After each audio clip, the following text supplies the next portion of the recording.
In this video, we'll have an overview of this menu Add with Shift A here, but we will not go into the meshes, but discover all the rest of the objects here in Blender.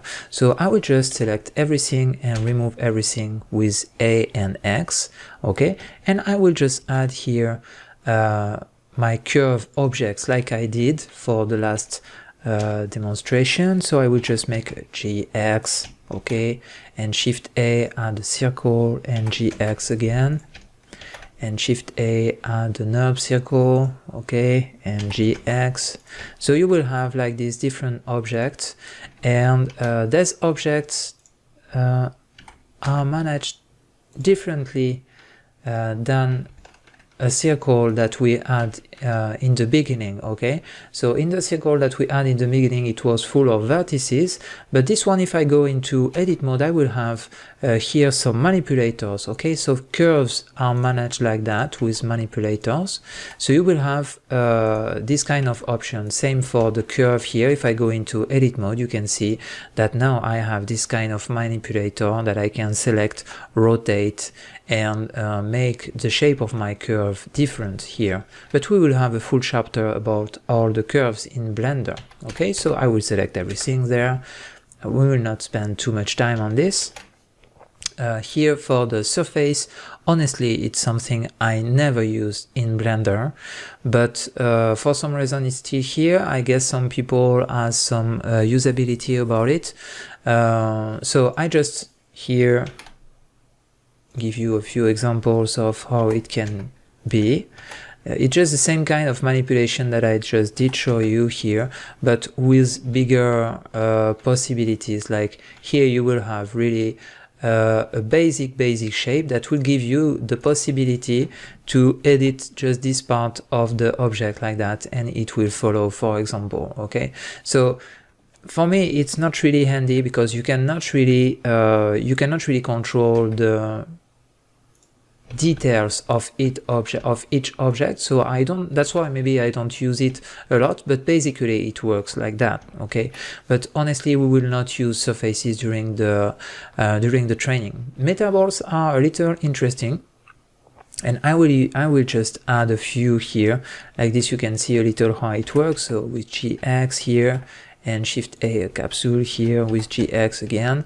So what is good with metaballs is that when you start to cross themselves, you will have here one object. They will kind of stick to each other, okay? You can see something like that, kind of liquid interaction, I would say, something like this. And so you can duplicate object and make some kind of crazy stuff very easily and very quickly, okay? So if I select that one and make a Shift D, you can see that, okay? And you have different shapes by default. For example, let's take the cube here, and now if I take my cube and move it, if it wants to be selected, okay, with the Z wireframe here, we can select it here, okay? And, oh, sorry, come back there. Thank you.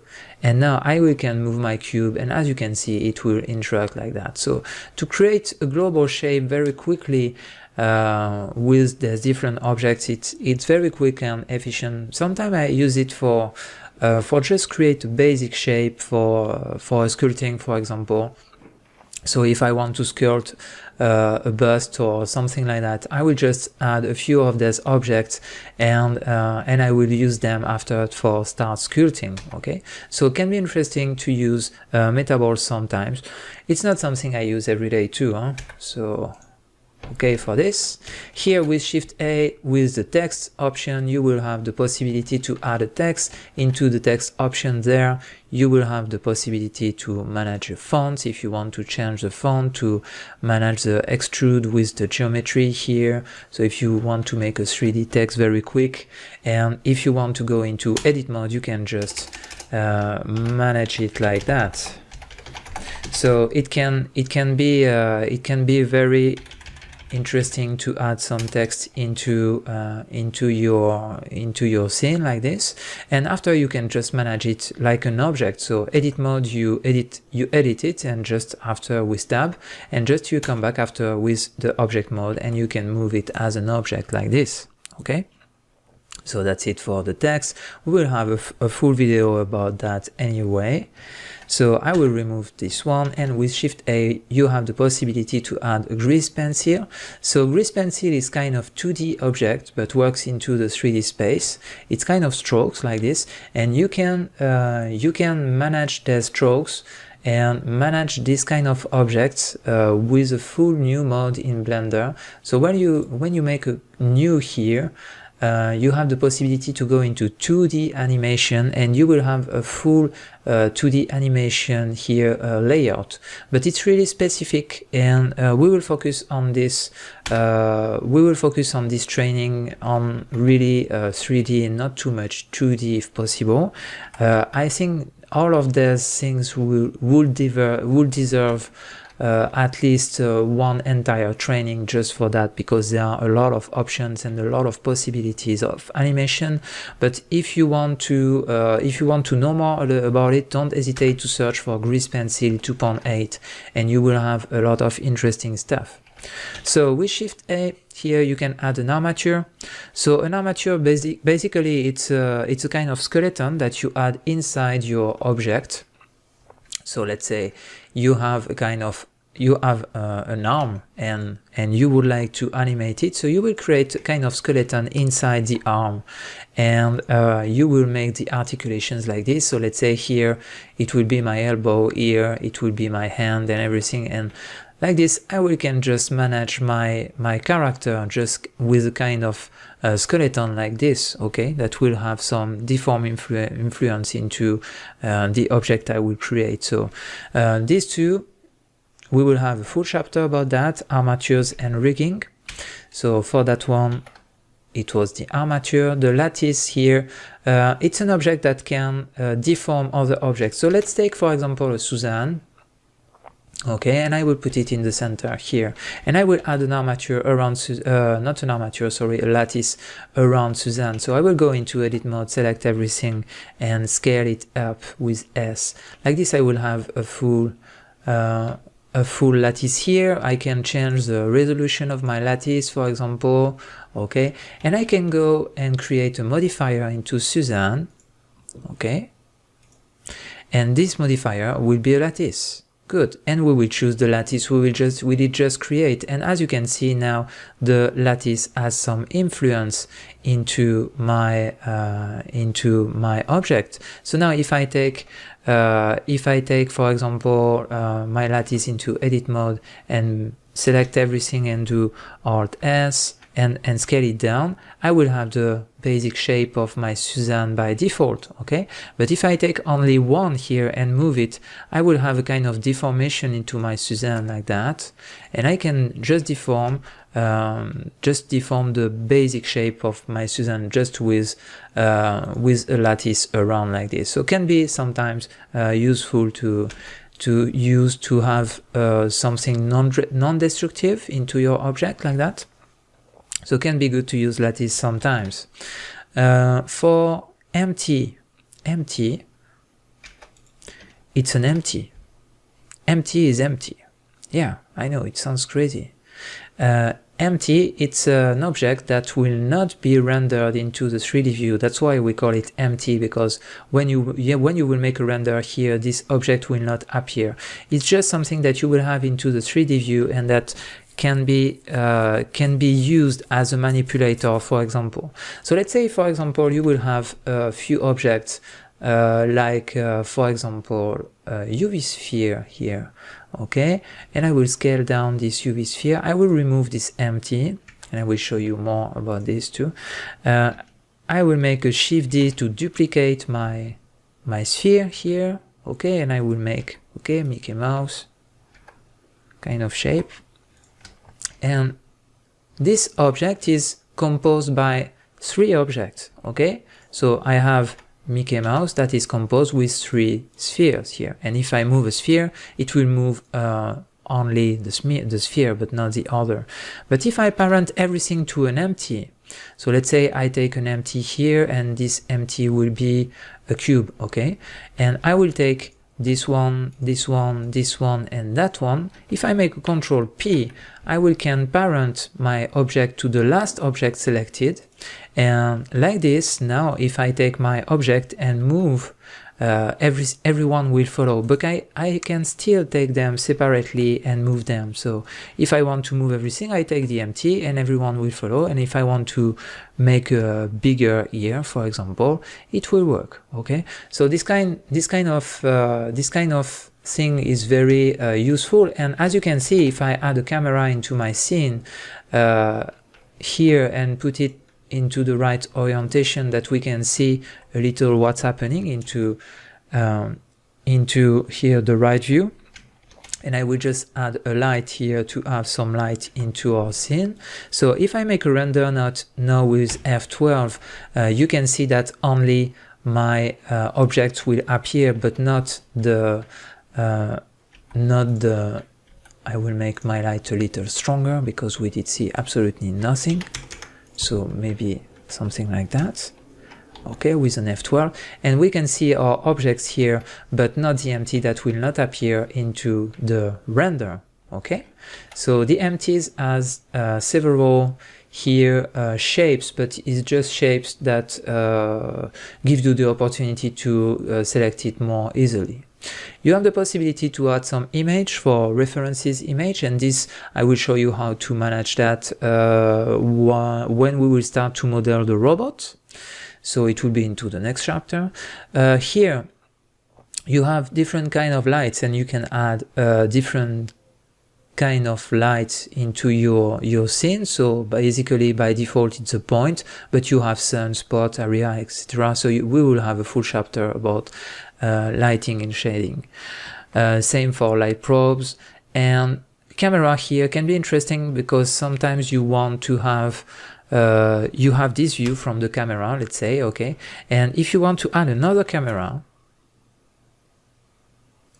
okay, and to have the same view as what you want into with this camera, so let's say I will put this camera there and make the right rotation. There is something more easy and to manage this, but let's say you have two point of view that you would like to keep, okay, and this point of view you can manage them. So I have this point of view here and this point of view there. And to switch cameras, two cameras like I did, I just select the camera and I do Control 0, okay, and like this I can just select the other camera and make Control 0, and I have my camera view and can make a render directly from this view, okay. And what is good is that you can have several cameras if you make a studio or something like that, and different angles of views that you can save. And like this, you will not have to move your camera around always and to find something that is similar to the angle of view that you want. You have a good angle, okay, you keep it. And that's what is good with this system. You can add several cameras into your view, into your scene. So what is good too with camera, so with the one that is selected, if you take an angle of view like that you're happy with into the 3D view, like for example this one, you may Control Alt 0 and you will have directly this view into the camera. And as you did see, my camera did move. So if I want the other side, like for example here, Control Alt 0 and my camera did move the other side, okay. So it can be interesting to manage it like that too. So for the cameras, we will have a full overview later about the camera settings. For the speakers, if you want to add some sound into a scene, like for example a car that will cross a road of or yeah, something like that, so you will put a sound into an engine sound into the car, and like this you will have a kind of 3D effect when it will cross the street in front of you. Okay, for the force fields, you have a lot of options here. It will affect everything that is related with simulation. So let's say if I add here a mesh, a monkey, and that I put a little particle system on it to can have some little particles that will fall down with the gravity of Blender by default here. Okay, so nothing crazy, just a little particle scene like that.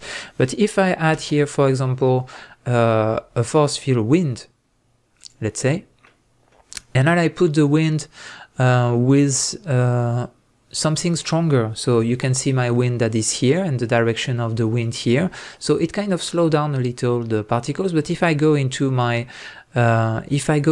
settings, you can see that I can increase the strength of the wind, for example this way.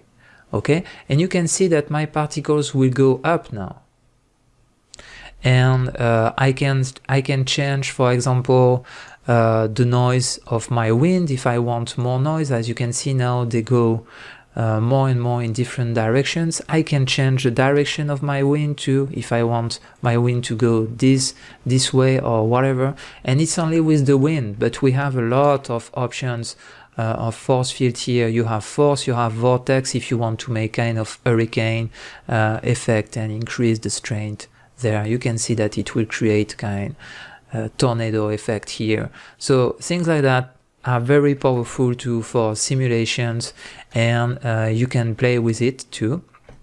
Here, for example, you can manage turbulences here. So if you increase the strength of it, you will have some turbulence, and the noise amount here, and the size a little, and the flow too.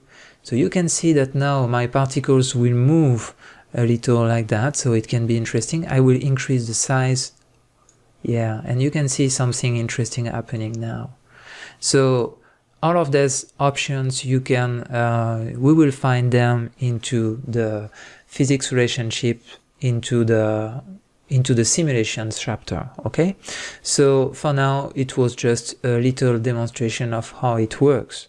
So for now I will just remove this and remove my object and go into the beginning of the animation there, and I will just Shift A, collection instance. So if you want to add a new, if you have a lot of objects into a collection, you can search them directly from the collection and add it again into your scene. So it can be interesting too sometimes. So that's it for the entire here add menu that you can call with Shift A. Don't forget this one, it will be very useful during the training. And we will have an overview of the basic manipulations in Blender. So we will start to move and rotate and scale all our objects.